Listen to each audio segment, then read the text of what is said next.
curious, what's new in your world? Do you have any new information coming out, or from the contactees that you've been working with?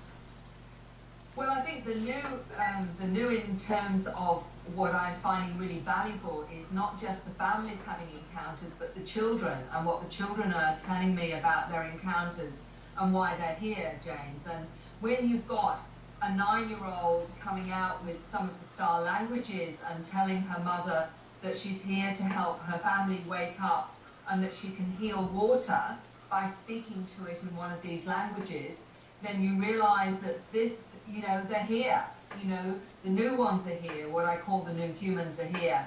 And this is fascinating because it's right across the globe. When I get a 10-year-old telling me in England that at 7 or 8 he was given technology to create portals, and that he went to the school and was telling them that they taught incorrectly, because what he was saying was, you teach in a linear fashion and I think in spirals.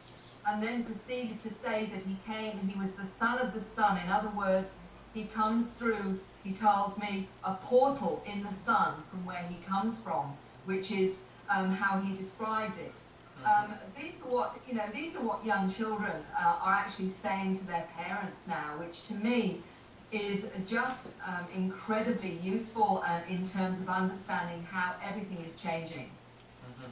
Have they given you very much information about the Earth and the changes and the days to come?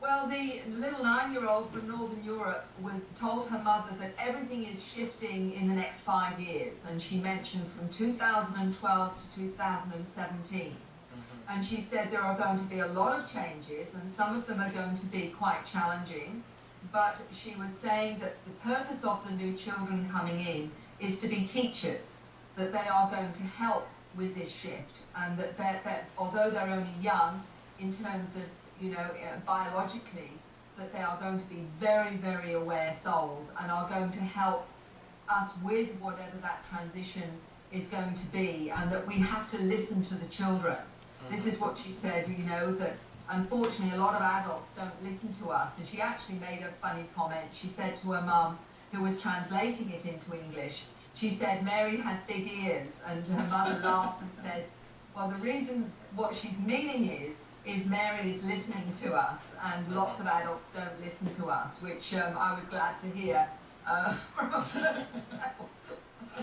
Yeah, that's awesome. I've always felt the children now, because they are coming in from these higher dimensional realms and civilizations, are the ones that we really need to start listening to. And I know when we've had sweat lodges here and there's children in there and you give them the talking stick where everybody's equal, it's embarrassing what they have to say. They really make you rethink your life and how you're treating others and the earth and things of that nature. Yes, and I think this is really the most important thing. Why give the children so much credibility in terms of and veracity to how they're helping us understand is that they're not at the point where they've been so programmed out of that awareness that they've still got an integrity and a clarity that we lose once we go to school. And actually this 9-year-old, I call her Kathy, actually said that the schools program you out of your light. Because she was saying that in terms of the population of this planet, 50% are star seeds, but she said unfortunately due to programming, education, stress, out of that 50%, only 20%, she said, retain their light. So this is a really important kind of statistic when we know what's happening at schools, that's exactly what is happening, because she said we already have the knowledge, and when we go to school we're told to keep in certain limited understanding, and she said, and ultimately that's what affects us and makes the changes. That is so true, because I know when I had my drowning, my near-death experience, the biggest realization I had over that experience was I knew it all when I was a kid. I had the same sensitivities, the same abilities. I could sense what people were saying, thinking, and feeling, and that got knocked out of me, through social consciousness and going to school and trying to get acceptance and approval from parents, from peers, from society.